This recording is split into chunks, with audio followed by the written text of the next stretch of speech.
Live from Toronto, Canada, The Conspiracy Show with Richard Syrett from Zoomer Radio AM740. Welcome to the Audio Imaginarium. Come on in, weary traveler, hang your cloak on a peg, grab a stool, and come gather round the fire. There are stories to be told, and you are among friends. Well, we have a busy show for you this evening. Don Jeffries, the author of Hidden History and his latest Crimes and Cover-Ups in American Politics, will be here towards the bottom of the hour and then into hour 2 as well. And then, towards the tail end of the program, I'm dipping into the Wayback Machine and dusting off an old interview with the late rock and roll historian R. Gary Patterson to talk about John Lennon and the number 9. Of course, today marks the 39th anniversary of Lennon's murder outside the Dakota Building on New York City's Upper West Side, and I'll get Don Jeffries to weigh in on that as well. Coming up first, this is the second Sunday of the month, and that means a visit from the discoverer of reverse speech and the co-host of Reverse Speech Radio, David John Oates. And he's here with some audio clips forwards and in reverse of Mark David Chapman and John Lennon. Hey, David, welcome back to The Conspiracy Show. How are you, my friend? Oh, I'm doing very well, thank you. After my long trek back home to Australia, but I seem to be settled in. So, so good to be back. Wonderful, wonderful. All right, today is the 39th anniversary of the horrible tragedy, the murder of John Lennon back in December of 1980. Just outside his Dakota Building in the Upper West Side of New York City. And you went right to work and you found some amazing clips from the killer, Mark David Chapman. Just set this up for us. Yes, I did indeed.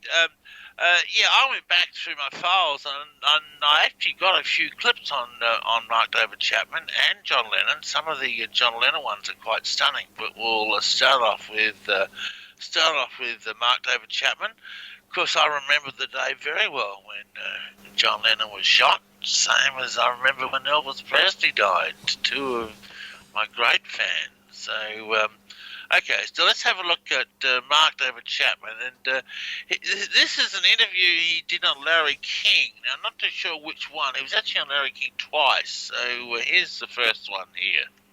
It was a rough thing. What, had you shot that weapon before? That weapon, no. I didn't even know if the bullets were going to work. And here he says, "Go with my wuss," as in WSS. Girl with no wuss. Girl with no wuss. Girl with no wuss. Go with my wuss. What does that mean? Yeah. Oh, cowardly act. A wuss is a coward. Ah, right. Yes. Yeah. So, well, he certainly was. Yeah, it was a cowardly act. And then he says this one. Were you relieved? No, what happened was I was in a... What happened before the shooting, before I pulled the trigger and after, were two different scenes in my mind. And he says, I guess they're more powerful. I guess they're more powerful. I guess they're more powerful. I guess they're more powerful. So it was a cowardly act, and he looked up at John Lennon as being more powerful, as being this powerful figure. In point of fact, he actually gives him an interesting metaphor, and here is the metaphor he puts up for John Lennon. Lennon in Ono's white limousine drove north along Central Park West, turned left at 72nd Street, and stopped in front of the Dakota's entrance at 10:50. Chapman was still waiting. I see a limo pull up to the stoplight, and I know that it's him. I have this incredible feeling. And he has a really interesting metaphor, our fanciful Mona Lisa. Ja, das ist Mona Lisa. Ja, das ist Mona Lisa. And there it is. That is very clear. Mona Lisa. Very clear. And so he called him powerful. And so he obviously, and compared him to Mona Lisa, he obviously had that, in his mind, he was this figure of great power and value, and I mean, that one I found in my files. It's been floating around in my computer for years, Right, right. That's why do some people in the reversals speak in metaphor, and some are just quite literal? Right. It depends on what part of the mind it's coming from. When they're very literal, straightforward English reversals, they're generally conscious thoughts. When you're getting down to metaphor, you're getting down to unconscious thoughts and unconscious motivations. So this that fanciful Mona Lisa shows that he was deep down into his unconscious. I mean, this was a very deep thing for him.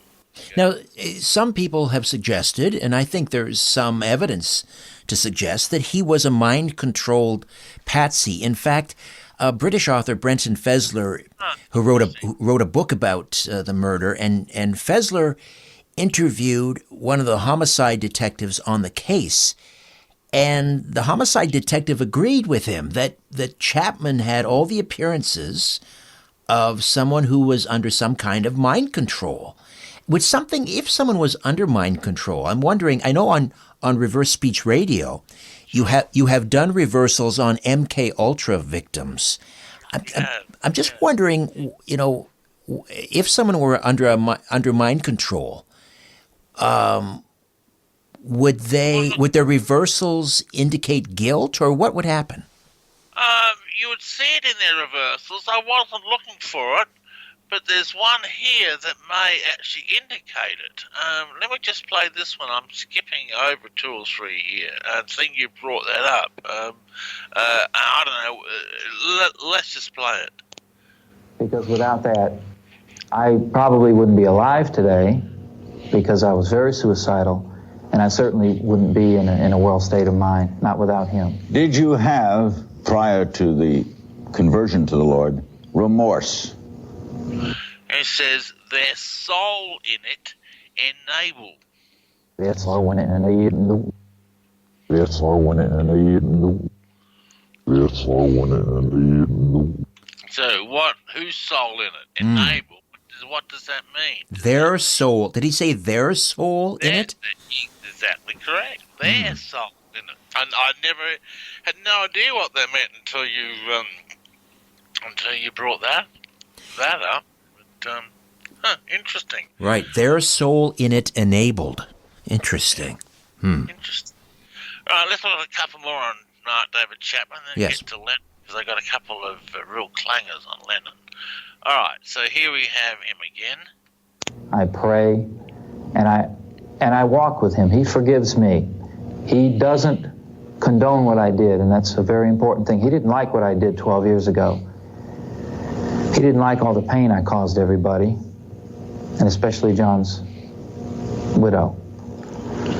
But he forgives me, and he hears me, and he listens to me, and he is the one, all these years, that has brought me out of the abyss, not medications or counseling.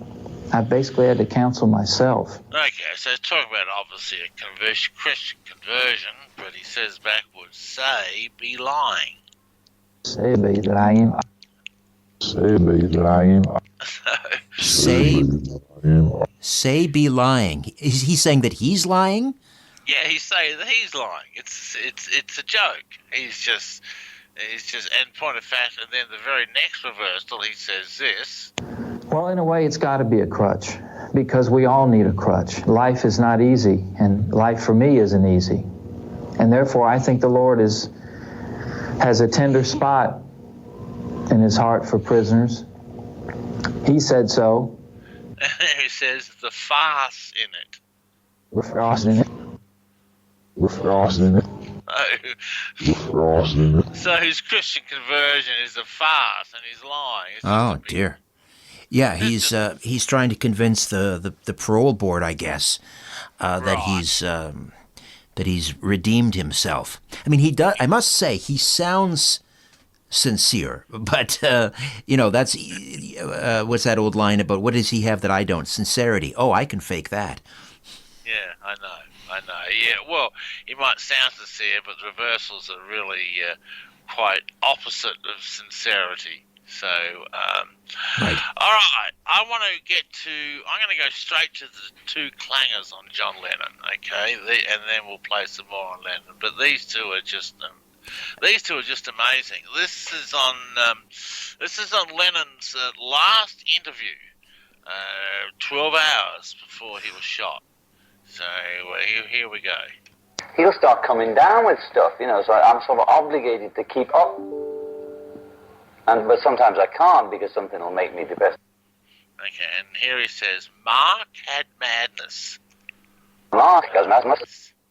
Mark has madness. Mark has madness. Mark had madness. Oh, holy smokes. What's he saying, Mark? Now listen to this next one. Listen to this one. Here we go. But I started the work, and he started seeing a bit less of me. I'd let him come to the studio, but it was a bit boring. He was excited, but long story short. This one says, Mark, he'll die in the cell. Now, the word Mark's very quick. I almost didn't include it, but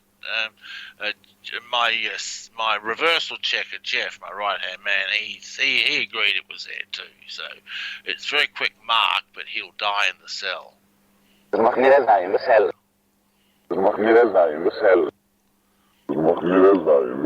Certainly here, he'll die in the cell, clearly. It would appear. He's been turned down how many times now for parole? 6, 7? How many? 10 times. Right. 10 times, yeah. So that's what we call a premonition. I'll say. They're very rare. We don't find them very often. And so here is Lennon 12 hours prior to his death predicting the name of his killer. And that's pretty amazing. You must have fallen out of your chair when you heard that. Oh, I absolutely did. That was just incredible stuff. I mean, that's just stunning, and they're so clear. Well, the mark isn't too clear of the second one, but certainly he'll die in the cell is clear. And, yes. The only other time I've heard a premonition in a reversal since I've known you, and I've heard probably over the years with you, maybe close to 100 different reversals. That's a rough figure. It was the JFK. During his inaugural address, I believe, when a reversal seemed to predict his fatal head wound. Yeah, it was actually, the reversal was head is hit in the car, and so this is from his inaugural address.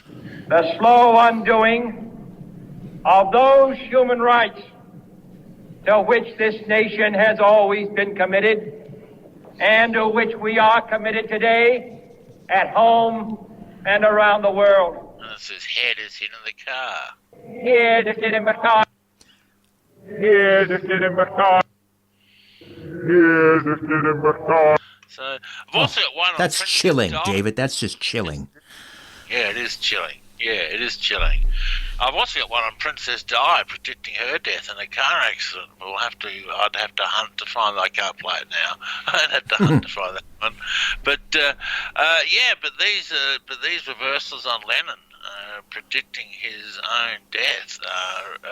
Not predicting his own death, but naming the name of his killer are actually really quite stunning.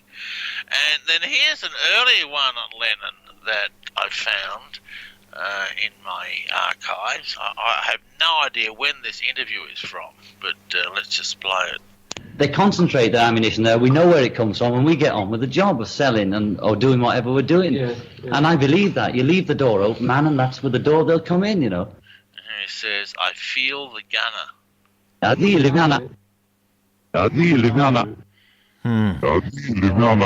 So that was just in my file. I feel the gunner.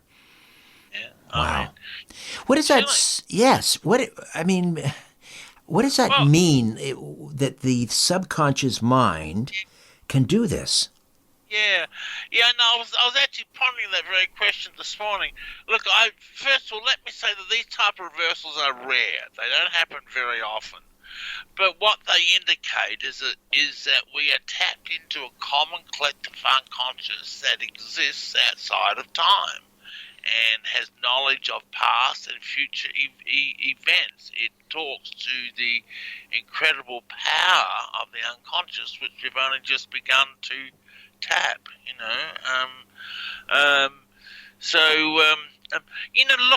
Look! I found one on a client just 2 months ago. Reversal was something like, "I will be sad." And then about a month after that reversal, this man's partner died, and then of course he went straight back to that reversal and said, "David, I know what that reversal meant now." Oh boy! So they are happening, and I've just really only just begun to document them, really, just to start to really noticing them. But quite amazing stuff. Do you have another John Lennon or another Chapman? Yes, I do. Here's another one, too, about dead. Dear Mr. Lennon, from information I received while using a Ouija board, I believe that there will be an attempt to assassinate you. The spirit that gave me this information was Brian Epstein. He said the attempt would be made in place of March 6th, 17th. Mr. Epstein also said that Paul McCartney was alive in London. Okay, he's talking about someone told him on a Ouija board there'd be an attempt on his life, and he says, "Get strong with dead man." Get strong with dead man. Get strong with dead man. No, that's pretty clear. That is pretty clear. It's also chilling. Gee, that one gives me chills even. Yeah, so we're tapping into the enormous power of the unconscious. Oh, here's a cute one. Here he's talking about looking after Sean. In Bermuda, to the botanical gardens for lunch, to the Italian restaurant, because I could get espresso and Sean could get some junk food. And I was just walking in, I looked down, and it was a botanical garden, and it said, "We're in the office, folks, that's why it's buzzing." And then he says, "Then I pull on Nanny." Then I pull on Nanny. Then I pull on Nanny. Then I pull on Nanny. He's being the nanny, looking after his son Sean. Then I Right. That's what he was for 5 years in the Dakota, baking bread and being the house husband. That's exactly what he was doing. Yeah, great loss, great tragedy, incredible musician, incredible human being, and Mark, whatever his name is, Mark David, should die in the cell. Quite frankly, I hope Lennon's reversal comes true. Mark, you'll die in the cell. Well, he's not getting out anytime soon, and which is curious. I mean, other killers have served less time and have gotten out, and I wonder, not that I'm suggesting he should be released, but I'm wondering whether someone is keeping him in there because he knows something. Yeah. Well, you could say the same thing about Sahan. I mean, he's been in jail since 1967 for the death of RFK, for the murder of RFK. Over 50 years. Over 50 years. Yeah, I know. Yeah. Okay, let me see if I've got anything else in the last few seconds we've got time for. Okay, here's a nice one on Mark David Chapman. As he progressively got worse, and I believe I was schizophrenic at the time. No one can tell me I wasn't, although I was responsible. That's interesting. He's saying he's schizophrenic, but backwards, the soul, I like it. That's no way, Martin. That's no way, Martin. That's no way, Martin. So he actually likes who he is. Right. That was very clear. The soul, I like it. Yeah. Interesting. I don't know if you've heard this story, but Chapman supposedly told police when he was taken. I believe originally he was taken to Bellevue for an evaluation, a psychological evaluation, and he talked about a demon or two demons that told him to do it. And I believe he later described in an interview undergoing what he called a spontaneous exorcism while he was in his prison cell, and he felt these demons coming out of his mouth. I don't know what I would say to that. Yeah, okay, whatever, okay.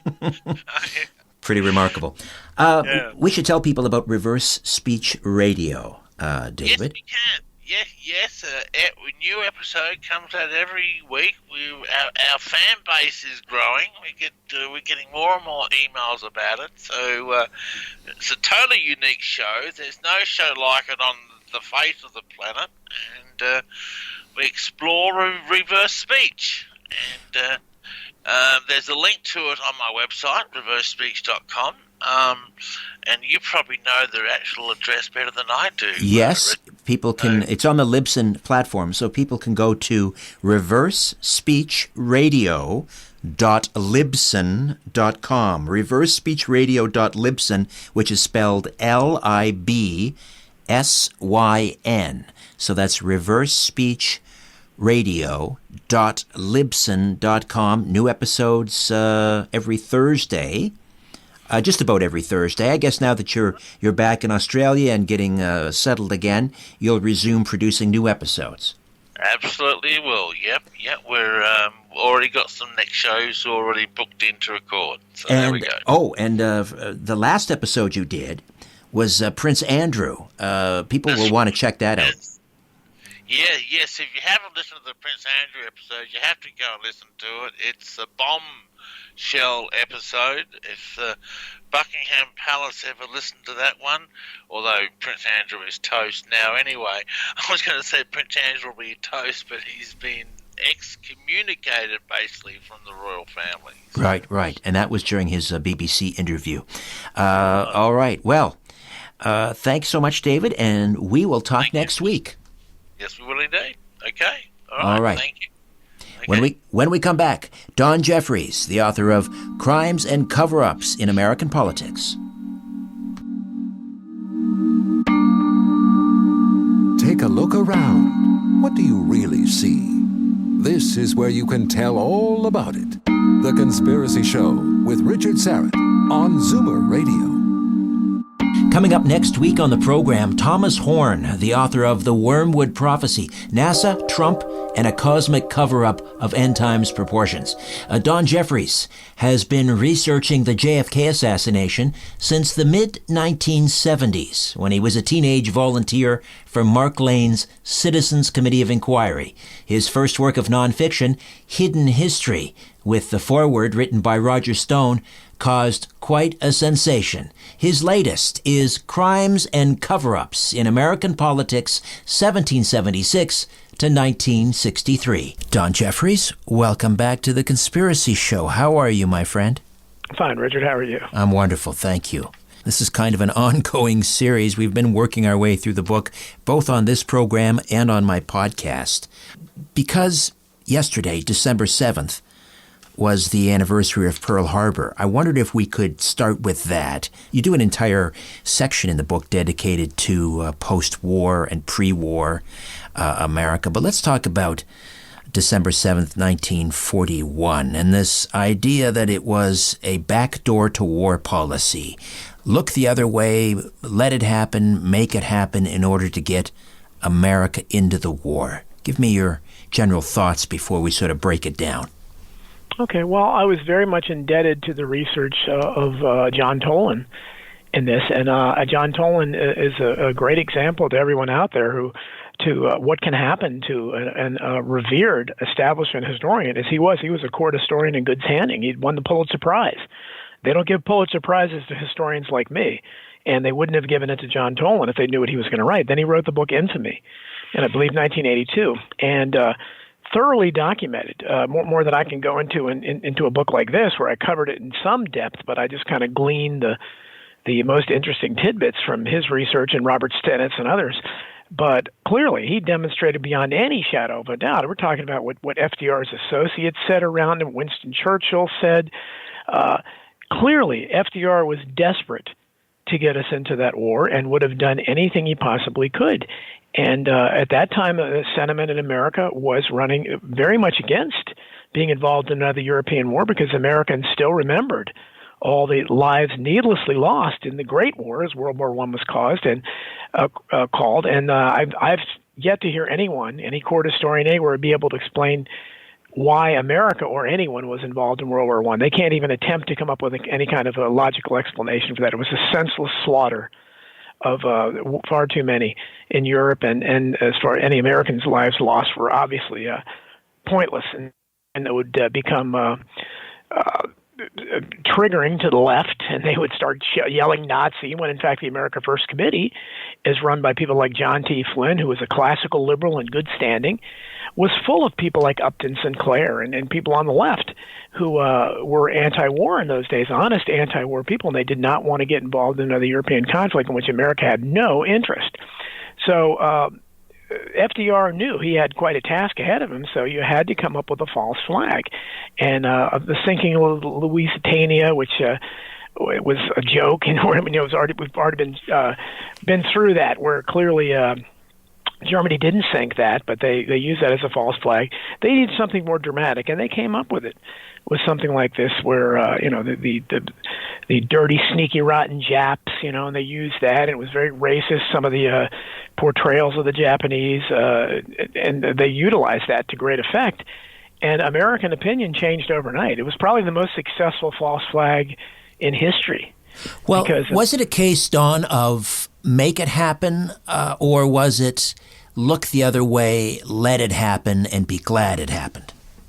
Yeah, well, I think it was more like let it happen and be glad it happened. I mean, the Japanese obviously did have to attack, so it's not. I don't want to exonerate them and say it was a little bit different, I guess, than some of the other false flags, because the attack actually did happen. It was done by the Japanese, as opposed to the sinking of Lusitania, which was not done by the Germans, or the sinking of the Maine in the War of 1898, the first real false flag in American history, was not done by the Spanish.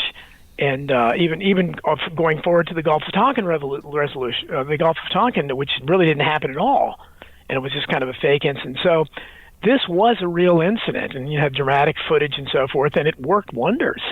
Americans were out planting their victory gardens and buying their bonds, within hours of this. I mean, it's, America First Committee folded up. And what I think was really illuminating after that is, unlike World War I, where there was a great deal of protest, and we discussed in a previous show how that's where the term you can't yell fire in a crowded theater comes from, a Supreme Court decision which ruled that Woodrow Wilson did have the right to throw World War I protesters like Eugene Debs into prison. Because of that, I think Americans remembered, and the false flag at Pearl Harbor worked real well, and there wasn't a peep of protest. They didn't have to worry really about locking up people. Now, they did, of course, incarcerate the Japanese, and they also incarcerated Germans and Italians. Now, they never got reparations, and they're not mentioned by anybody, but they did.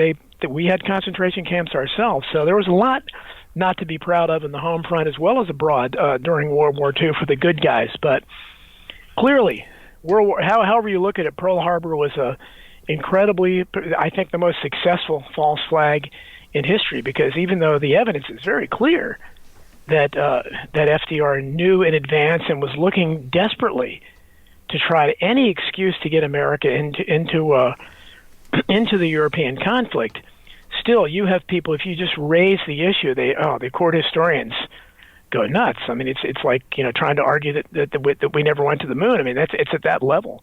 They don't want to discuss it, and they look at you like you're crazy, and that's what happened to John Toland. Once he wrote this book, Infamy, he went from Pulitzer Prize-winning historian to not being invited anywhere in polite society. He was shunned. He was called a Nazi, which is by Barbara Tuchman, another Pulitzer Prize-winning historian. He was drummed out of the club, and he ended his days in a very sad way. He had to, the only people that would have him would be Holocaust deniers and so forth. He had to go to their conferences because that's the only way he could speak. There's the only people that would let him have a forum. That's unfortunate that he would have to get mixed up with that bunch. What would have happened, though, if the United States hadn't entered the war? Because I guess I'm going to make an argument. Allowing Pearl Harbor to take place was kind of what they call the noble lie. Yes. It had to be done. Lives, unfortunately, had to be sacrificed to get America into the war, because had America not entered the war, there would have been dire consequences for Europe, maybe the world. Well, I've certainly heard that argument before, and I don't think we have any way of knowing, because I think probably the worst that would have happened was that you would have had a Europe that would be under Nazi-type rule rather than what happened with Europe. Eastern Europe was signed over to the Soviets at Yalta. So I think you would have had, and maybe would have had a different kind of Iron Curtain or something. I think it would have been similar. I don't think it would have been dramatically different, but I think that we need to look at all this, and that's why I look at, when I'm writing about history, I don't trust anything necessarily that I'm told, especially about foreign leaders. Now, Hitler is the biggest boogeyman of all time. They're used to creating boogeymen, and it goes back a long way. And certainly in modern times, we're certainly used to hearing about whether it's Saddam Hussein or Noriega or bin Laden or Assad in Syria now or Putin, whoever. We're constantly, which H.L. Mencken called, treated to an endless series of hobgoblins. And it's designed to make Americans clamorous to be led to safety, as he called it. The foreign monsters, what John Quincy Adams warned us against. He said America doesn't go abroad in search of foreign monsters to destroy. We've completely forgotten that advice, obviously, because that's all we do. So when you look at a guy, certainly the way they describe Hitler and the way Hitler has been depicted, he's the ultimate boogeyman of all time, and he's got such staying power as cannot even be imagined. I mean, he's still popping up in movies here or there. I mean, I guess people are not claiming he's still alive now, but who knows? He's been claimed to create. You've had horror movies with Nazi zombies, but a reputation entirely deserved. The problem I find is that while Hitler deserves all of that and more, but we tend to gloss over Stalin, who killed 20 million. We gloss over Mao Zedong, who killed maybe 100 million. I happen to believe that Hitler was an international actor, and there's any question about it. And if you read Professor Anthony Sutton's book, Wall Street and the Rise of Hitler, he also wrote Wall Street and the Bolshevik Revolution, where he demonstrated how these multinational corporations supported these guys, and Hitler had support all the way. And I think Hitler was set up to be the designated loser in this World War II conflict. And I believe, as I write in the book, I don't think for a second that he killed himself in the bunker.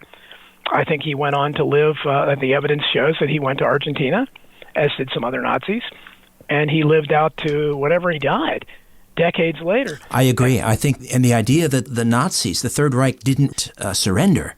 The German army surrendered, but not the Third Reich. We'll take a quick time out, come back. More of my conversation with Don Jeffries as we discuss crimes and cover-ups in American politics, 1776 to 1963, right here on The Conspiracy Show.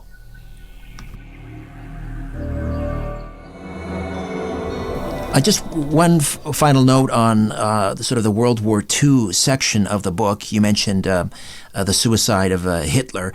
Didn't they? I think it was Jerome Corsi's book, Hunting Hitler.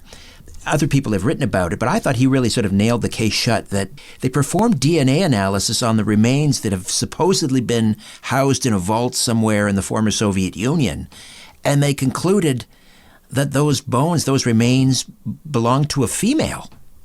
Yeah, that's what I've heard too.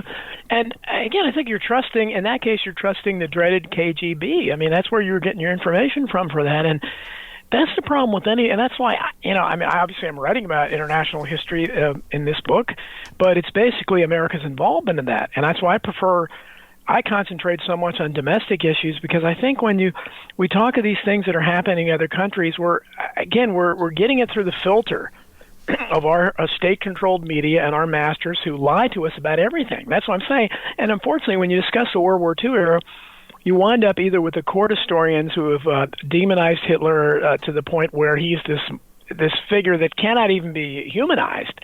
And on the other side, what happens is then you get the David Dukes and the people like that on the other side who end up worshiping him and thinking he was a great guy. So it's hard to even discuss anything that happened there rationally, because they were our all-time greatest enemies, and we won the war, and history is written by the victors. So we wrote the history. So who knows? And that's why in my book I don't concentrate very much on anything that the Nazis did, because lots of other authors have done that.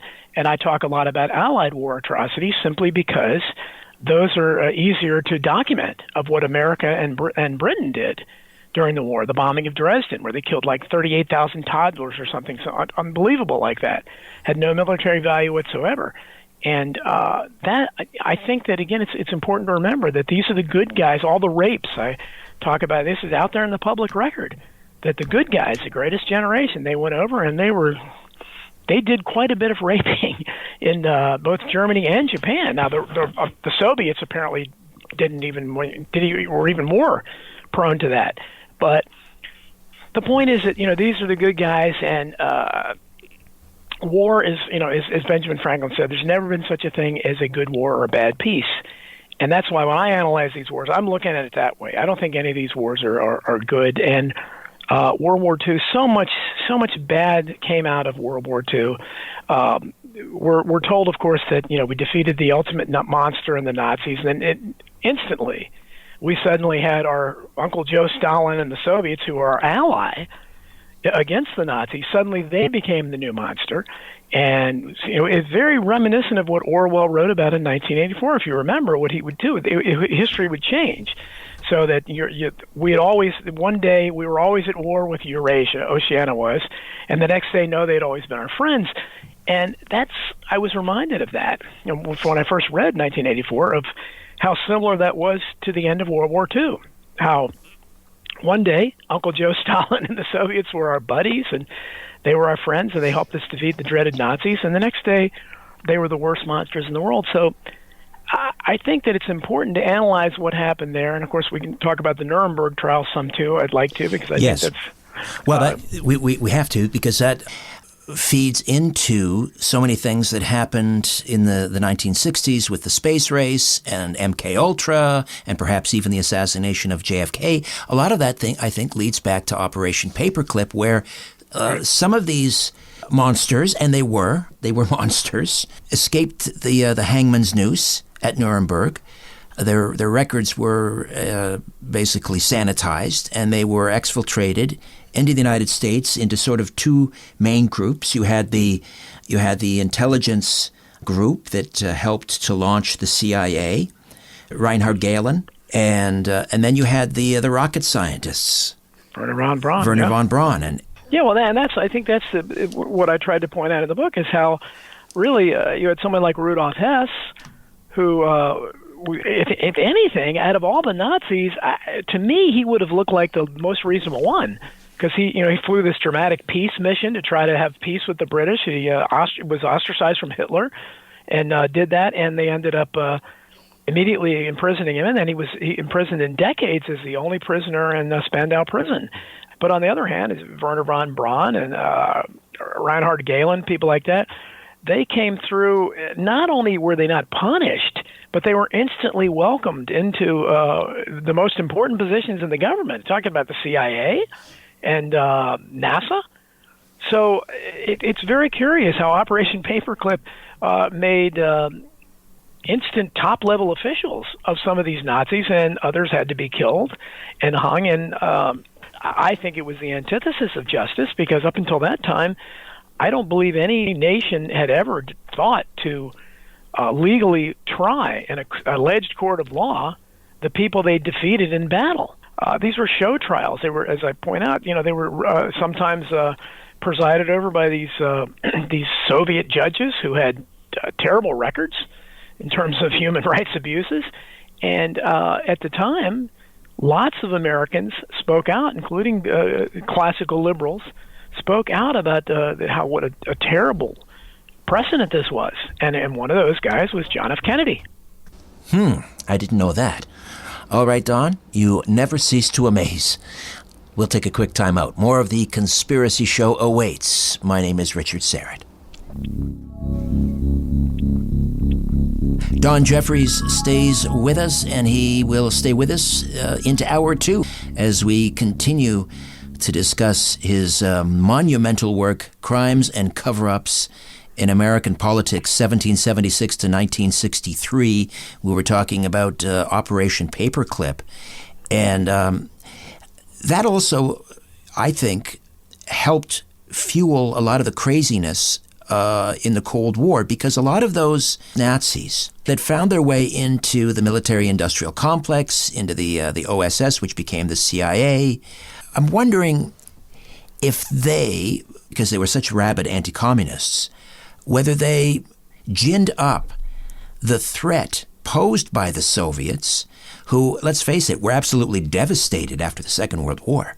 So how much of the Cold War mania and paranoia actually was created by the exfiltration of Nazis into the military-industrial complex?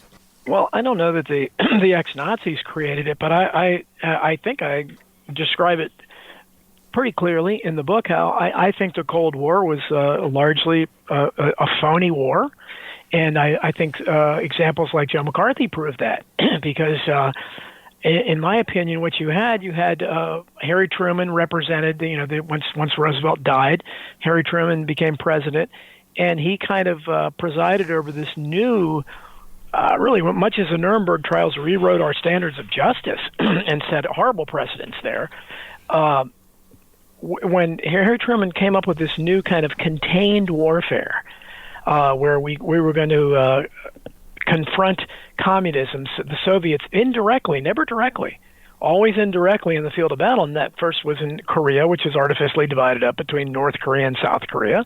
And we went into another incredibly pointless conflict. Again, anybody that died in Korea, I'm sorry if your loved ones died there, but it was for absolutely no reason at all, other than for the war masters that, Smedley Butler talked about. Opportunities for profit, where he said war is always about opportunities for profit. It's never about enemies. Let me just push back on that. We see this horror show that is North Korea. Had it not been for that intervention, wouldn't the entire peninsula be the hermit kingdom writ large? I don't know. It's hard to tell what would have happened if we had the same thing with Vietnam. I don't know if we had not divided, but I do know that. Again, I think what Truman did when we first had this conflict, and they never called it the Korean conflict, they never even called it a war, because it really wasn't. And you had this, Douglas MacArthur over there, who was kind of that old warrior that was the last of a dying breed. When he actually attempted to fight the war the only way he knew how, which was to attempt to win, Truman called him back and fired him. And he was considered kind of you can't let the military overrule the civilians. Well, again, because Truman was presiding over what would now become common. And now, ever since then, American foreign policy is dictated by these interventions in other lands where they have all these demarcation zones and these rules of conflict, which leave the troops really as sitting ducks. And there's no policy. They're really left out hanging to dry. It's awful. And we saw, obviously, it culminated in Vietnam, but ever since then, certainly in the Gulf War, and even today in Afghanistan and Iraq, nobody knows why those troops are there. They don't even know, I don't think. They're just occupying for no reason. They have rules to follow. It's crazy. But it started in Korea. And when MacArthur went against that, he was swatted down. And they got military people in there who would follow the rules, which were, made no military sense anyhow. But at that point, the Cold War became clear this was going to be a war of containment. And what would happen is that somebody like Truman epitomized that. And Eisenhower would also kind of do it, where they bought into this Cold War concept where the domino theory and all the nonsense that we heard, later on, even as children, they were still talking about this stuff, which is why we fought in Vietnam. Vietnam falls, and next will be whatever. It's the domino theory. But in reality, then you had somebody like Joe McCarthy, who was, I think, kind of a naive senator, but basically had good intentions. And he was actually trying to root out communist influence in our government. And there were connections. The KGB files would later reveal, again, our mainstream media is never going to report it because McCarthy became, next to Hitler, probably the most demonized figure in American history. That's an excellent point. I think McCarthy, I think McCarthy was naive in that he really didn't appreciate or couldn't understand how much. I know people joke about a red under every bed. I think there's a great deal of truth to that. And there was a book that came out recently. I interviewed the author on Coast to Coast, how the Soviets had tried to co-opt Ernest Hemingway. Yeah. Well, you had, going back to the World War II, you had the Abraham Lincoln Brigade, and I think these were so many celebrities from Hollywood involved. And I'm not calling any of them communists. I don't want to sound like the liberals today, which are really all supporters of McCarthyism today because they're Russia to everything, and you're a Russian troll if you do. They don't seem to sense the irony how they're sounding exactly like the people they hated in the 1950s. But I think McCarthy, he didn't really get bad press until he started going after the Army. Joseph Welch and all those people. That's when, because he was pointing out, I think he was starting to pull the curtain back a little bit.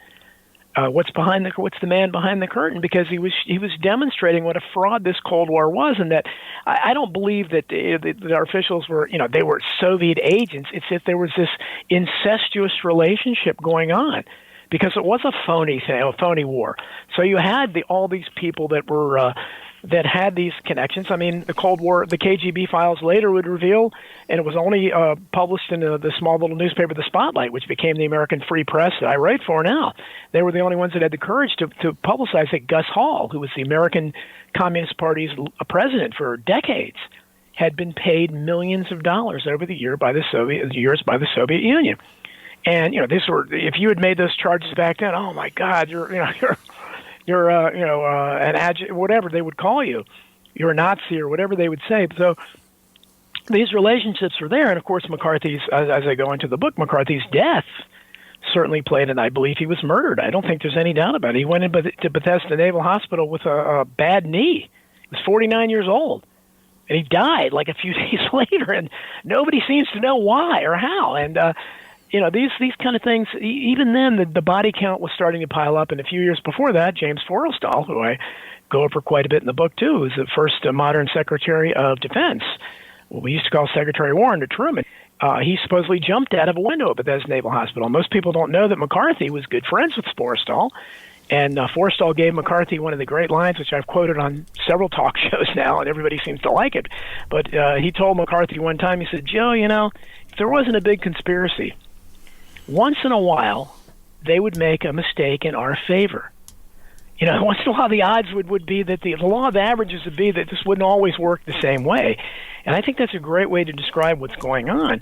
And McCarthy felt that Forrestal had been murdered. In fact, he wrote a pamphlet, the murder of James Forrestal. So these things are, this is the kind of history that most people don't know. When you hear the name McCarthy now, it's the McCarthyism. Most people don't know that McCarthy was very good friends with the Kennedys. He dated some of the Kennedy daughters, and he was the godchild of Robert F. Kennedy's oldest daughter. Now I've heard that the Kennedy family's trying to disown that, but for years that was published in a lot of places that he was the godfather. So that's fascinating. Well, part of the mythology, I think, is because the person who in many ways is credited with helping to bring him down was Edward R. Murrow. And, he's a saint practically in many people's eyes. And so if Edwin R. Murrow is against Joe McCarthy, McCarthy must be really bad. We'll take another time out, come back with Don Jeffries, Crimes and Cover-Ups in American Politics, right here on The Conspiracy Show. Stay with us. On Zoomer Radio. Thanks for inviting me into your home, long-haul truck, RV, camper, taxi. Your parents' well-appointed rec room with the simulated wood paneling, electric fireplace, and the painting of dogs playing poker. Your loft, that greasy spoon just off the interstate, and your cabin in the woods. A big howdy to each and every one of you listening in on our flagship station, Zoomer Radio, AM740 and 96.7 FM here in Toronto. Hiya to those of you tuning us in on one of our affiliate stations across North America. And hey you, streaming us live on the Zoomer Radio app, and those streaming us on my YouTube channel, Strange Planet. Incidentally, there is no live stream tonight. That will return next week. And I see you all in the YouTube live chat, however and wherever you're listening. I bid thee the warmest of welcomes, and I thank you for your fine company. Coming up later this hour, a conversation with my late friend and partner, R. Gary Patterson, regarding John Lennon and the number 9, which seemed to follow him around his entire life and even in death. Here's a short article from Beatles University. During his years of seclusion, John Lennon dove headlong into numerology. It was just what he needed. Numerology could quickly be applied to any situation to get a preliminary reading on the future. Simple, compelling, and poetic, the laws of numerology have the power to make even the staunchest skeptic want to believe in it. Like playing the lottery, it can be addictive. After learning about numerology, John and Yoko were unable to walk out of the house without finding mystical significance in every license plate, addresses, and street sign. They would not so much as dial a telephone number without first consulting their Bible, Chero's Book of Numbers, which could have been subtitled Numerology Made Easy. Now, let's get back to Don Jeffries, the author of Crimes and Cover-Ups in American Politics, 1776 to 1963. Don, I want to talk about Smedley Butler. War is a Racket, one little pamphlet written 70-some years ago that is still quoted to this day and has, I think, inspired people like Tulsi Gabbard and others. But tell us a little bit about who Smedley Butler was. Yeah, well, he was obviously a general, so he attained the highest rank you could attain in the military, and like many really great anti-war voices, he saw war firsthand. And unlike a pacifist like me that would be sitting on the couch and just kind of having an aversion to it, but and he wrote War is a Racket should have been the common sense, like Thomas Paine's pamphlet. It should have been the modern version of that. It didn't get the publicity it should have. Now, a lot of people do like it, but they don't. For instance, they don't. I was the first one. Huey Long's great-granddaughter didn't even know this, but Smedley Butler was very closely connected to Huey Long, my hero. And in fact, she was shocked when I told her. I found all this, researching it, that Huey Long wrote a book called My First Days in the White House. Which he had the audacity to do, of course, before even running for president. And then, of course, they assassinated him, so it was published posthumously. But he had a fictitious cabinet that he named, and his Secretary of War, because this was before they renamed it Secretary of Defense, was Smedley Butler, the greatest anti-war activist of all time. So you know what kind of administration Huey Long would have had with Smedley Butler there. And Smedley Butler called being named as Secretary of War in Huey Long's fictitious cabinet the greatest honor of his life. And when Huey Long was assassinated, he came out publicly and said, my whole interest in politics has died with Huey Long. And even his great-granddaughter didn't know that. So they were very closely connected. So even though it's curious because a lot of people on the left revere Smedley Butler, but they don't revere Huey Long. And in fact, Smedley Butler was the kind of leftist that I am, as was Huey Long. For instance, the Bonus Army, which we haven't talked about, the Bonus Army from World War I, which was overrun by people like a young Patton and a young MacArthur, and even younger Eisenhower. Unfortunately, they were routed from their tents on the Capitol lawns. They were promised a bonus, and they didn't get it. The U.S. government betrayed them, and in many cases they were very poor. They needed the bonus, but so a young Franklin Roosevelt opposed giving them the bonuses. That's the kind of Clinton-Obama leftist that even existed then, whereas Huey Long and Smedley Butler were in the forefront of demanding that they be paid their bonus. So you can see the difference if you go and study history and see what kind of people were out there. Even then, you can draw parallels to the kind of figures you see today. And Butler's cynicism was earned honestly. He served in what were called the Banana Wars in the Caribbean and in the Philippines. So he came to realize, just as the title of the pamphlet suggests, war is a racket. Talk to me, though. He supposedly caught wind. Well, he was asked to participate in this business plot against Franklin Roosevelt. Talk to me about that. Yeah, and that's something that the left talk, and I find that entire thing curious. And I don't doubt for a second that he was approached, because Smedley Butler was an honest man, so I wouldn't disagree with anything he said. So I'm quite certain he was telling the truth. I just have a hard time believing, as I write in the book, that this well-known anti-fascist, honest liberal, who would approach him with the idea of overthrowing Franklin Roosevelt at the behest of, I guess, a far right-wing a corporate group. I mean, why would they think that Smedley Butler would agree to do that? So I find the whole scenario very strange, and I don't know if it was conjured up to make Roosevelt look better, and that he was kind of this enemy of the corporate world when he wasn't. He was anything but that, as Huey Long pointed out over and over again. So I've always found that story to be very curious, and again, not because I doubt anything on Smedley Butler's part, but I find just knowing what Roosevelt really was, which was a toady of Wall Street and a toady of the big banks and of corporate America, and he was kind of playing this role as this kind of a milquetoast figure that was trying to meekly reform things. And thank goodness the pressure of people like Huey Long, we ended up with a very few things that came through the New Deal that were good, and one of them was the legislation in 1938, which gave us the 40-hour work week and the concept of overtime and things like that American workers didn't have before that. And it was because people like Huey Long were advocating a 20 or 30-hour work week and 3 months off, and all much more extreme worker protections. But I have lots of quotes from Smedley Butler in the book, and I don't remember them all off the top of my head, but he talked quite a bit, as you mentioned, about how the money he made for big corporations and how these smaller countries, especially in Latin America, were exploited.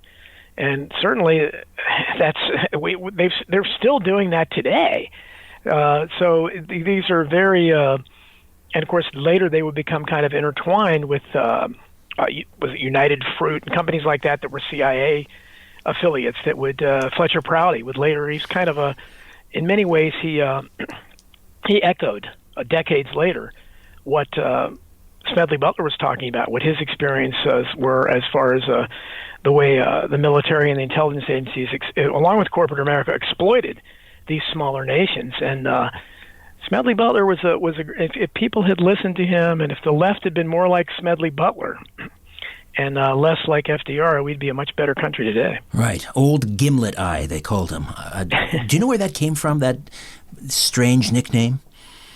I don't know that. And in fact, Smedley Butler, he died at a relatively young age, and I tried to, much as for this book, I was able to contact some ancestors of other figures. I mean, obviously, there aren't going to be too many people left alive from the events I cover in this book, but I wanted to find out, what Butlers were left, and I got nowhere with it. It was I don't think he had children, and I couldn't find any ancestors anywhere, and it was kind of a dead end, and I really couldn't find out very much about his death. I think he was maybe 50, if something like that. He wasn't that old.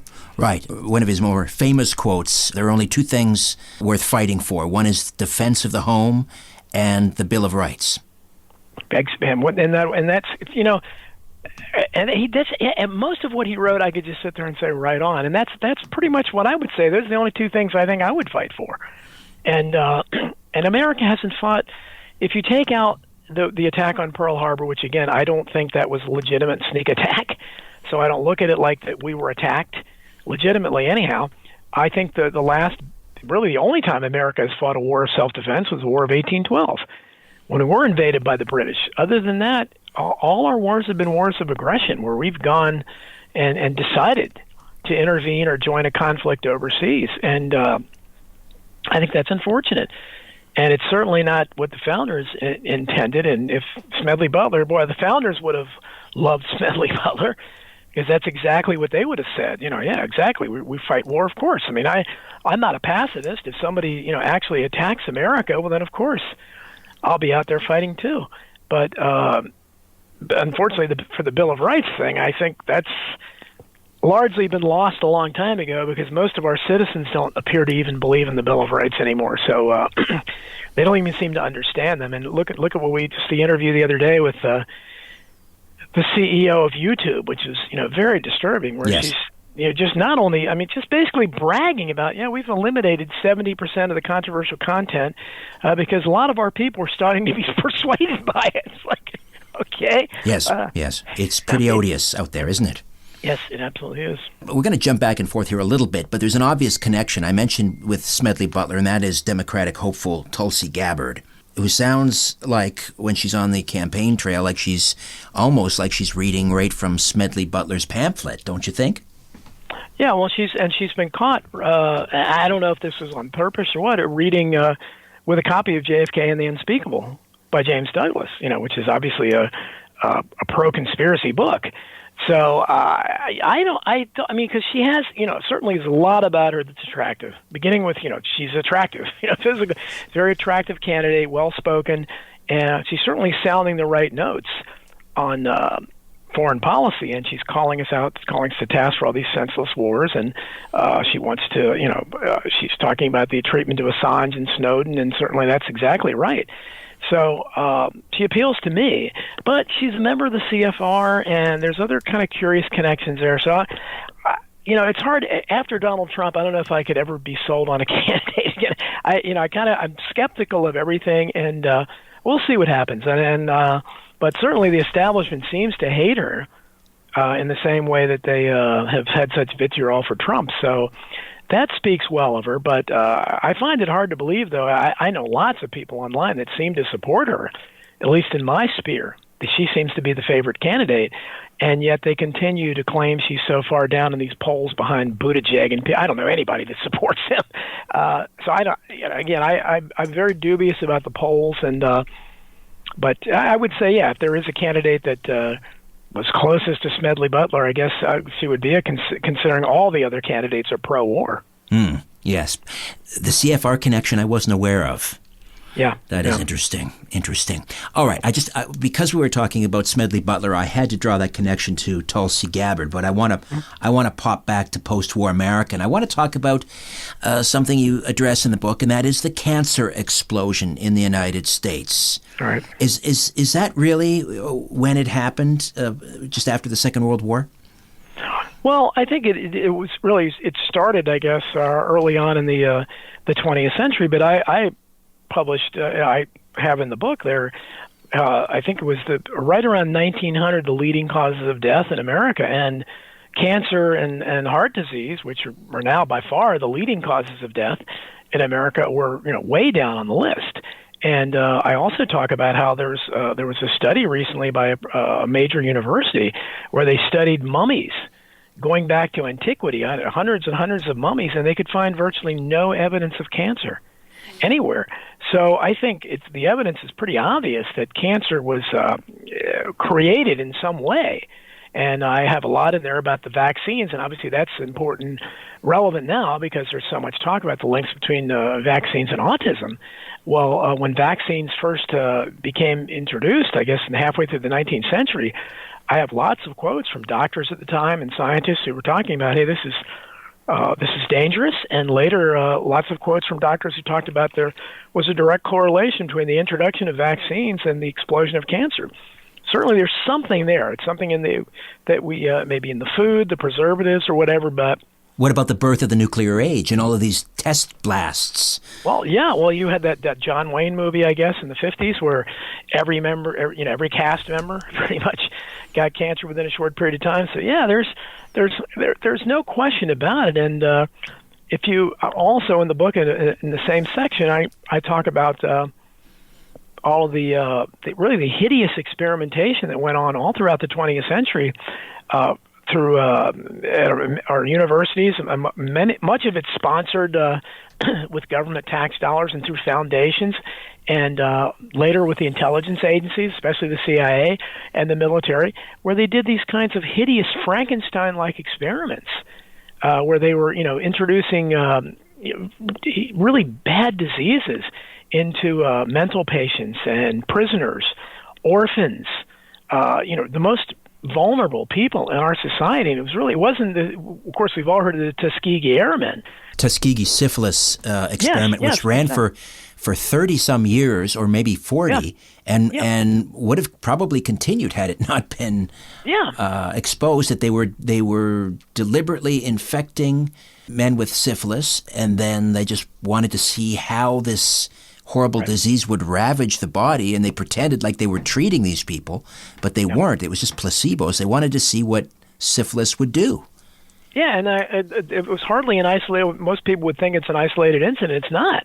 That was publicized, but I have in the book. I have a lots of timeline of all the stuff going on, of introducing syphilis and other diseases, and even spraying whole communities with deadly diseases. I mean, it's just bizarre stuff. And then you have, groups of scientists that have gotten a hold of the terrible Spanish flu or whatever it was in the World War I era that killed millions, and are playing around with that. I mean, it's like apparently they haven't watched enough horror movies or whatever. Nothing's good's going to come out of that.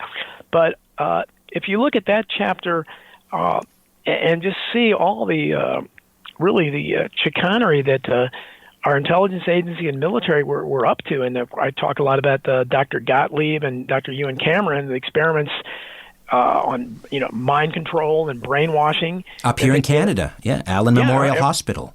Right, exactly. These were hideous.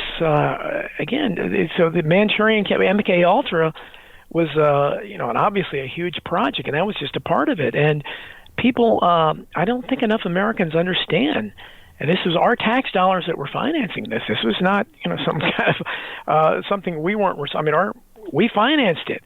And lots of people were hurt. Dr. Frank Olson, under these things with the LSD, was almost certainly killed because of that. And his sons are still trying to get some kind of justice for that. So there's lots of hidden history there, and again, all this kind of exploded in the post-war era during the alleged Cold War, and with the growth of the military-industrial complex. Lots of projects were going on, and who knows, there may have been things that we still don't know about. I mean, you can go to things like the Philadelphia experiment, or I may write about in a future book, with some other kind of supernatural type things where people believe that teleportation and invisibility was achieved in the 1940s. Right. And whether that happened, I don't know. But there's a lot of people that claimed it did, and these are the kind of things that we don't know because there were so much money channeled into the military-industrial complex, and there were so many projects that we still may not be aware completely of some of them. Well, the Philadelphia experiment connects with Montauk and Camp Hero, where a lot of those, there are some very fantastic allegations about the Montauk chair and time travel and how it was connected to the Philadelphia experiment. But there's definitely something going on in the far east end of Long Island, because this was this air base, Camp Hero, that has been decommissioned for almost 40 years, and yet the security there remains very tight. And these allegations that below the radar tower at Camp Hero is this labyrinth of this underground facility where small children who wouldn't go, no one would miss them. They'd be swept off the streets. They were, and experimented on. And I'm wondering, and they called them the Montauk Boys, subjected to torture and drugging and so forth. I'm wondering if a lot of that time travel stuff is provided as cover, because once people start to talk about time travel in relation to what was really going on, most people they lose the room. Most people walk away. It's a great way to put people off the scent of what the horrors that were really going on there. Oh, sure. I mean, that would be a perfect cover story or a smoke screen or whatever. Yeah, there's no question about it. And but we started this talking about the cancer explosion, but I think that anybody that looks at the explosion of cancer and the fact that how many trillions have been funneled into these, and I find it odd, and I'll kind of mimic Abbie Hoffman here. One of his great quotes, during the '60s, he said, why do they call it the Drug Enforcement Agency, man? And it's a good point. Mm-hmm. Because what do they do? They're enforcing drug. I mean, that makes no sense. It should be maybe the Drug Prevention Agency or something. But why do they call it the American Cancer Society? As if they're celebrating cancer, and all the organizations are like that, where it should be the American, anti-cancer or something like that. But the Benign Society even. And I don't think, and in Hidden History, my book, and also in Survival of the Richest, my other book, I talked about the fraudulent nature of charities, and included in that would be the American Cancer Society and places like that, where very little of the money that is funneled into these organizations goes into actual research, because they have so much overhead. They're paying their CEO a lot of money, and they're taking donations and paying for advertising to get more donations, the crazy way they do things. But certainly at this point we should have made advances, and all you need to know about how successful they've been is that in the last couple years, for the first time in my lifetime, the life expectancy of Americans is actually falling. And that should never, ever happen. No. And when did Nixon declare the war on cancer? 1973? So it's been 46, nearly 5 decades. And we're the war on drugs. Right. We're losing badly. We'll take a time out, come back with more of my conversation with Don Jeffries. Shaking the world and seeing what falls. This is The Conspiracy Show with Richard Syrett from Zoomer Radio. We were talking about the Cancer Society and a lot of these charities. I want to go back because you talk about these tax-exempt foundations, the Fabulous 50s. We talked earlier about Senator Joe McCarthy and the Korean War, but there's also a section in that chapter about the Reese Committee, which was examining these tax-exempt foundations. I'm guessing things like the Ford Foundation, the Carnegie Foundation, and the Rockefeller Foundations. What did they discover? Well, lots of interesting things. I point out in the book, one of the things they discovered went back to World War I, where they discovered that the Carnegie Foundation for International Peace, that connotates in people's minds, wow, they're working for peace. There's a whole series of myths and there are discussions on how to get America involved in a war. And then later, how to get, once World War I was going on, they talked about how can we make this last longer. And people can find the exact quotes in the book. I mean, this is under the auspices of the Carnegie Foundation for International Peace. And the Reese Committee and Norman Dodd, who was their chief investigator, he gave lots of interviews. I quote from him extensively. He wrote the final report, yeah. Yeah, and he talked about how they ran into such opposition, and just the idea of because no one, again, mostly the so-called liberal establishment was so much, and that would happen today, because just imagine today if you investigated the Clinton Foundation or the Bill and Melinda Gates Foundation. That's the one I'd really like to investigate, because I'm sure, and we already know, for instance, Bono, the rock star, his one foundation channels barely 1% of donations to actual research. 1%? Overhead. Oh, 1%. Dear Lord. So it's aptly named One Foundation. Well, I've been attacked on social media for people that like you too and everything. It's like, look, I got nothing. It's not even talking about the guy's music. This is a reality. It's been exposed. It's been published everywhere, and it hasn't shamed him it hasn't stopped him from pontificating, about these subjects when he's got a phony foundation that is apparently making him and his cronies, the people on his board of directors, even wealthier. But this is, I think if Huey Long was alive today, he would really be looking at these foundations, because that's where the wealth is. There's untold amounts of wealth in the Bill and Melinda Gates Foundation, because these are unaudited things, as much like the Fed is unaudited. Nobody knows how much, and certainly the Rockefeller Foundation and the Ford Foundation, the Carnegie Foundation for International Peace. If we know back to World War I that an organization named for international peace was plotting within their minutes about how to get involved in war, imagine what they've been doing ever since. So I would love to find out how much, and that's what the Reese Committee was trying to do, and they received a tremendous amount of opposition from the establishment, as you can imagine. And they really, I put in the book the best excerpts from Norman Dodd's interviews about what they found, and they did find some juicy tidbits, but it stopped there. And certainly the foundations have grown, and now they become. These foundations are every 1%er. Once they become a 1%er, they if they get enough money, they create a foundation, because it's a tax-free shelter. They learn early on this is a way for us to avoid taxes, and we also get great publicity. Right. Because we'll claim we're doing some kind of charitable work. Bill Gates, this is a guy that wants to reduce the human population, and he's not really very picky about how he wants to do that. Well, I have to be fair about the Bill and Melinda Gates Foundation, and much has been made of this idea of vaccinations, and I think his aim, And we can argue about the efficacy and safety of vaccines, but I think his aim is to, by reducing infant mortality, that'll have the effect of in developing countries, because if infant mortality is high, you have higher birth rates because, out of 12 children, only 3 might survive.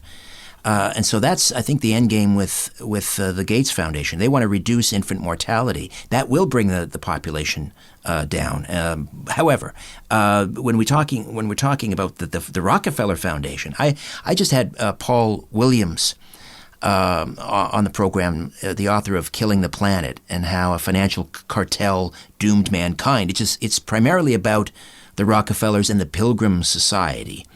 Talk to me about the pervasiveness of the Rockefellers and its influence on every aspect of American society. Well, I think you have to really, John D. Rockefeller, the original, the old man, was really the father of crony capitalism, monopoly capitalism, because he was famous for his quote was, "Competition is a sin," which is a curious philosophy for a capitalist to have, because capitalism is supposedly built upon competition. But he kind of gave the game away with that quote, is that, these predatory capitalists, they don't believe in competition, and they crush the competition.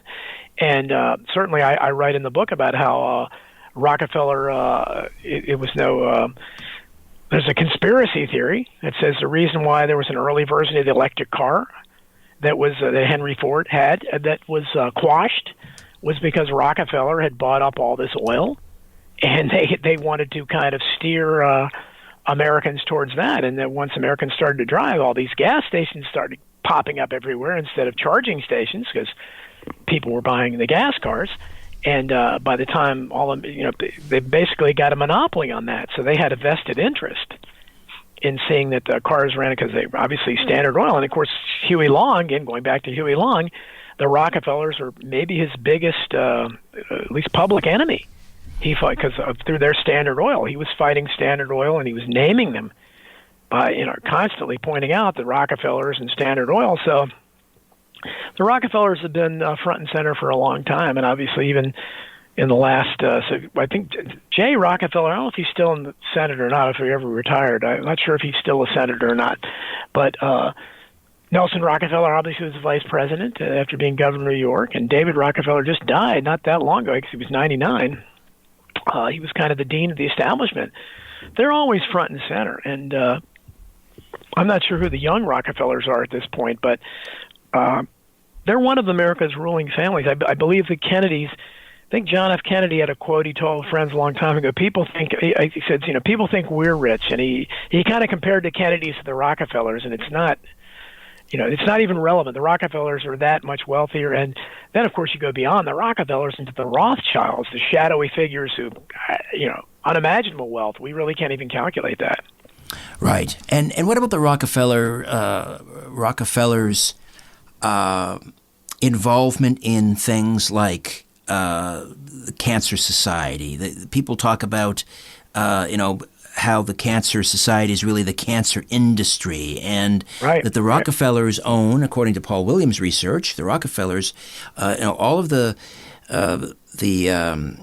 chemotherapy and radiation, that's all under the control of the Rockefellers. Is there any truth to that?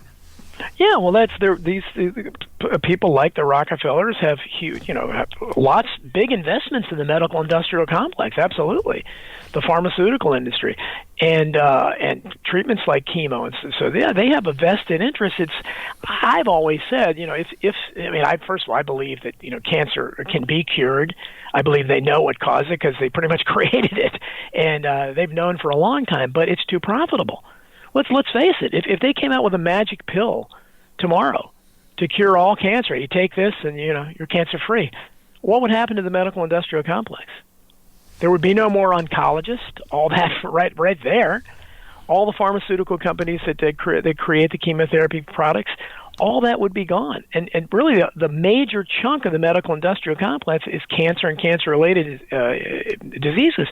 All that would be gone. So it's almost like when you talk about free energy devices, how would the gas companies react to that? You can almost understand how they couldn't allow it, because they've got trillions and trillions of dollars of profits every year through the oil companies.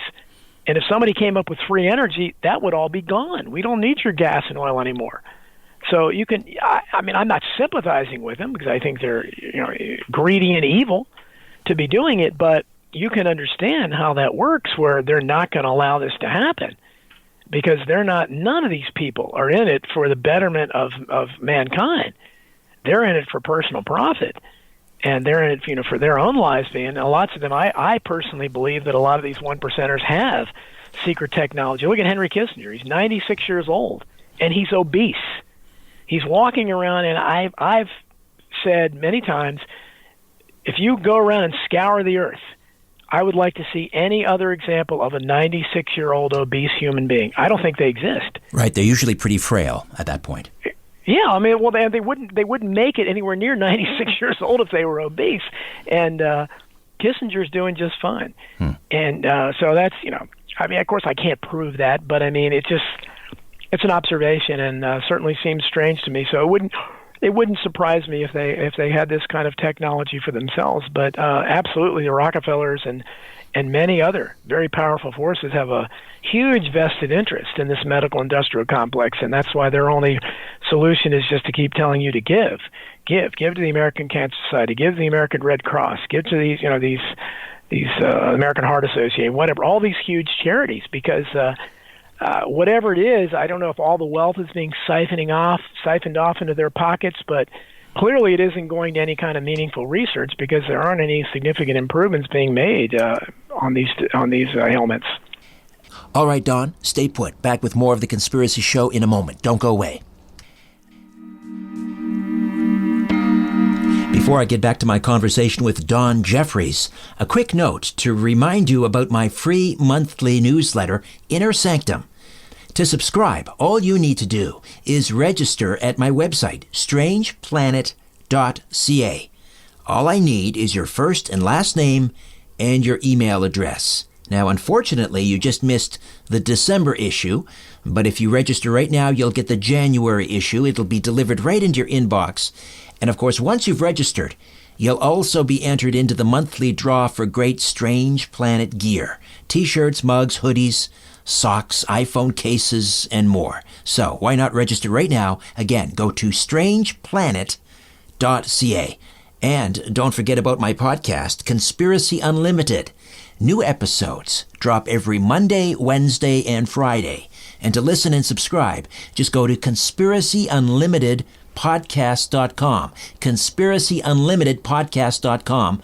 And we are approaching approximately 300,000 unique downloads per month.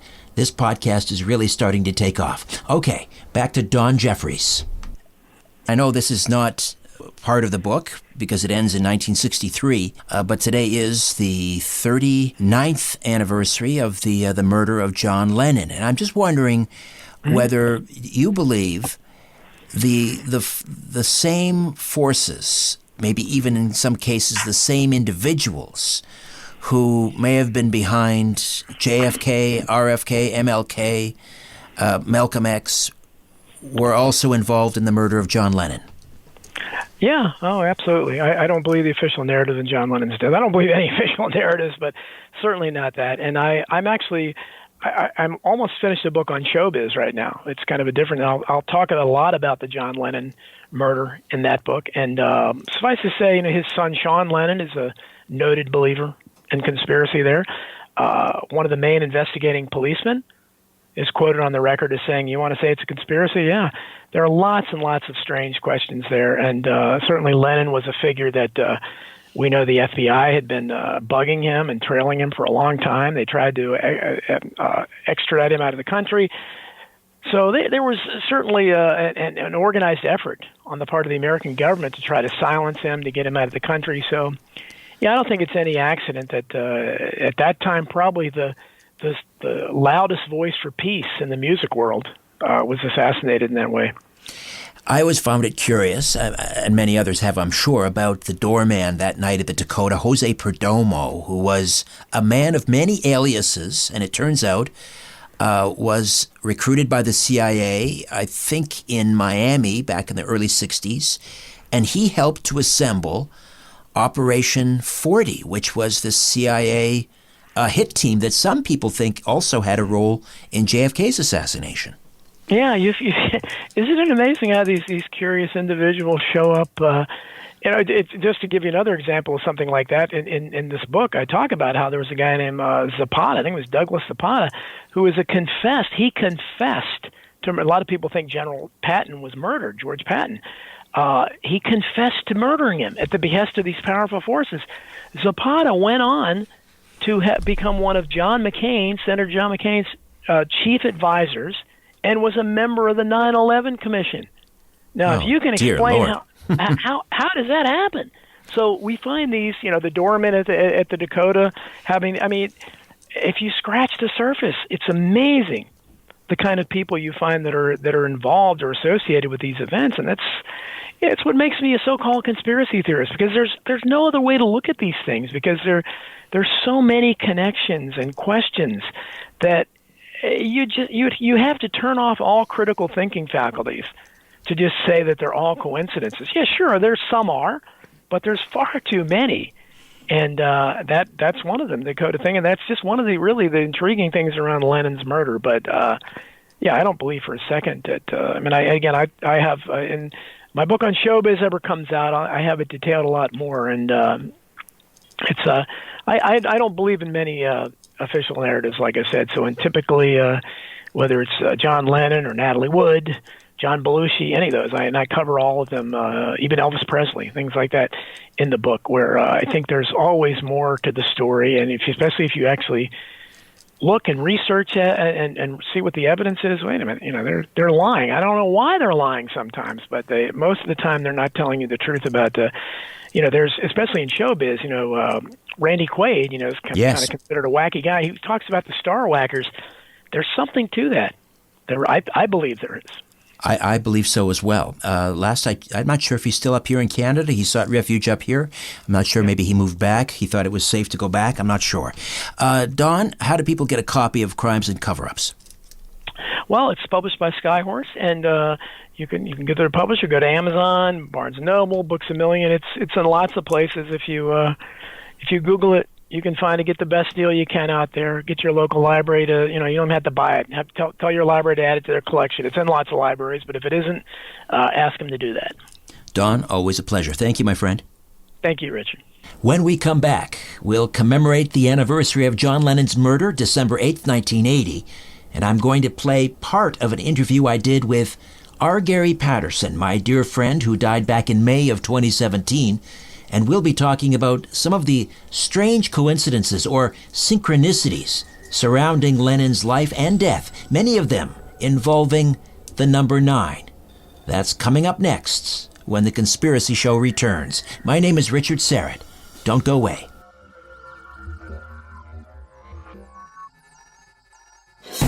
When you look at the sky, ever wonder if someone's looking back?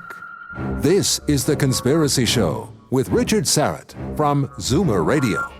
To speak with Richard live, call 416-360-0740 or toll free at 1-866-740-4740. Welcome back. I thought we'd sign off tonight with an interview I did with my good friend, the late R. Gary Patterson, talking about John Lennon and the number 9.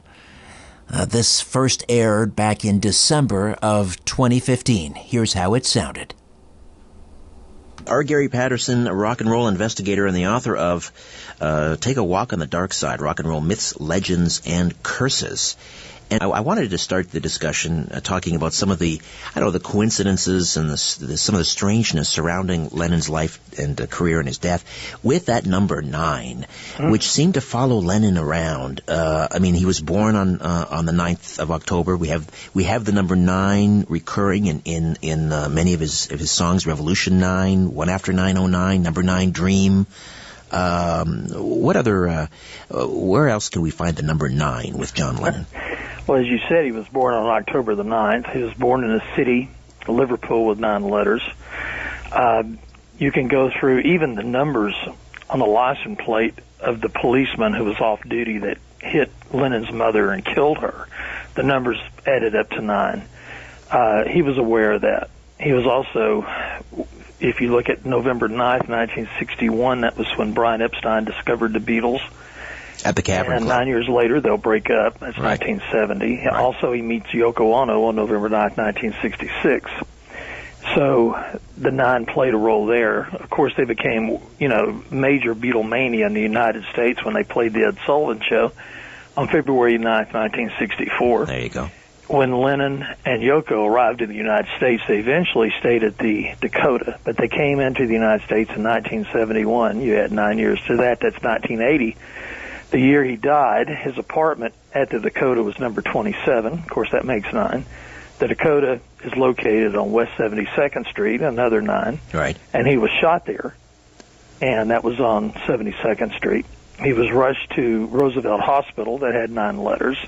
Roosevelt Hospital is located on 9th Avenue, and he was pronounced officially dead at 11:07. So you add 7 plus 1 plus 1 is 9, and he was born at 6:30 p.m.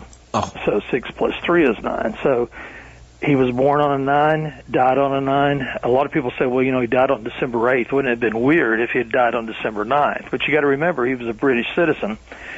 And at the moment of his death, when it was announced in England, it was already 5 hours ahead. So it was already December 9th at that time. There you go. Another thing is that his son Sean was born on his birthday on October 9th. So, you can look at it. I think they were together 9 years, Yoko and John. So there's so many things you could do a book on the number 9. I know that I have a lot of that listed in Take a Walk on the Dark Side, because to be aware of a number that would affect your life forever, and, he knew that, of course, obviously, because he had, when he was in the very early days of the Beatles, you had the one after 909. And so obviously he was aware of it then. Of course, he was in a group called the Quarrymen. That was 9 letters also. McCartney, Right. when he meets Lennon, McCartney had 9 letters in his name, the only Beatle with 9 letters, and that became his prolific songwriting partner throughout, Beatlemania. So, you can look at that and you can say, oh, that's a coincidence. Isn't that a coincidence? But, sometimes the definition of a coincidence, Richard, which we know, is an explanation waiting to happen. There you go. I've got another one here for you, because we heard Whatever Gets You Through the Night, which was from Lennon's 1974 album Walls and Bridges. Right. The album was his 9th non-Beatles album. It was issued in the 9th month of the year, and number 9 Dream, let's see, on the Billboard Hot 100, where do you think it peaked? I think it peaked at 9. At number 9. My word. That's, and obviously Lennon was, you mentioned Roosevelt Hospital. 9th, did you mention it's on 9th Avenue? Yeah. Oh. Now, was Lennon, I believe Yoko was heavily into numerology. Was Lennon into numerology? Oh, he was into numerology, astrology. I know that Yoko used to control him at times for not going anywhere by telling him, John, Mercury's in retrograde. And so, I think that she really he had an interest, but I think she really piqued that interest. And, they would have a number of psychics over at their homes. They would do readings. When they moved into the Dakota, the actor who owned it had passed away. So they did a seance to contact his spirit to see if it would be all right for them to have the apartment, that the spirit wouldn't bother him. I think it was Jack Ryan, something like that. I have to look it up. But when they did the seance and they spoke to the spirit, they notified his daughter that they had talked to her father in the afterlife, and he'd given them permission to have his old place at the Dakota. And I'm sure that his daughter enjoyed that. But anyway, they were into it. And, when you take a look at the Dakota, in a Playboy interview, there's a scene where Lennon's doing his interview, and he hears gunshots. That's right. And he turns to the writer, and he says, oh, another murder at the Rue Dakota. Well, in its entire 99-year history. Oh, dear. In its 99-year history, there was only one murder at the Dakota, and that was John Lennon. And there's a gate on the other side. It was called the Undertaker Gates, that if someone who died at the Dakota, then their body would be taken out that way, like Boris Karloff. I remember he passed away as one of the tenants of the Rue Dakota. But it's kind of interesting, when you take a look even at the Dakota had its 99-year history with John Lennon being the first one murdered. Right. Did that line actually make it into the Playboy interview? Did what now? The line did, yes. So foreshadowing. Yeah, a little foreshadowing, that he would say that. And, did he have a premonition, Richard? What do you think? Were there premonitions with John Lennon that he knew that he was going to have a short life? Well, he actually predicted it, didn't he? Someone somewhere asked him, how do you think you're going to die, John? And he said, some loony's going to pop me off, or something like that. Do you remember that interview? I can't remember where or when, but he said that. Some loony is going to pop me off. Yeah, Fred Seaman. Yes? In his book, mentioned that Lennon was convinced that he would be shot to death, that it was a modern form of crucifixion. Wow. And that for his line, the Beatles were more popular than Jesus Christ, that he would see that. That would be that would be the way it would go. Some loony with a gun would shoot him. And what was odd is that he was shot 5 times. And did you know that Mark David Chapman stops in Atlanta before he comes to New York to kill Lennon? He tells this policeman, who's a friend of his, that he doesn't have any bullets for his gun. He's going to New York. He needs it for protection. So the police officer gave him 5 bullets. They were hollow point, too, weren't they? Yes. Well, he meant business when he did this. But Lennon was shot 5 times. And if you know anything about medieval literature and you take a look at cross symbols, you take a look at the number 5. And the number 5, for instance, if a knight had a 5-pointed star on his shield, like Gawain in the Green Knight. Right. The 5-pointed star stood for the 5 wounds of Christ. Oh, my. So you always take a look at the 5 bullets, and I think about the 5 wounds of Christ, the crown of thorns, each hand that sleep together and the wound in the side. And you take a look at those 5, and you're saying, this is odd, that you had the medieval concept of the Christ figure with the 5 wounds, and then John Lennon being shot 5 times and saying that would be the way he would go. And, that was documented much earlier than that. So, yeah, you have a premonition. And the song, Number 9 Dream, isn't that kind of odd, too? Yes, there's something very ethereal and haunting about that song. Every time I hear it, it gets me. Yeah, me too. It have the same effect on me. And the line where he says, someone calls out my name. Ah, yes. And you hear John. John. And May Pang told me that was her voice. That she was the one who went in to the studio with John, and she's the one who calls his name softly. But after John died, Yoko had May's voice removed and placed her voice saying John. Is that right?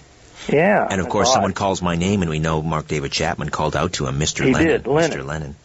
So he turned his head. Someone did call out his name. There's a little bit of my interview with the late R. Gary Patterson from December 2015. That's it for me. My thanks to Owen Wolf and Ryan White. I'll be back next week with Thomas Horn, author of The Wormwood Prophecy, for the full 2 hours. In the meantime, don't be afraid. There's nothing concealed that won't be revealed, and nothing hidden that won't be made known. What you hear in the dark, speak in the light, and what I say in a whisper, proclaim from the rooftops. Move over, Aphrodite, I'm coming home. Good night.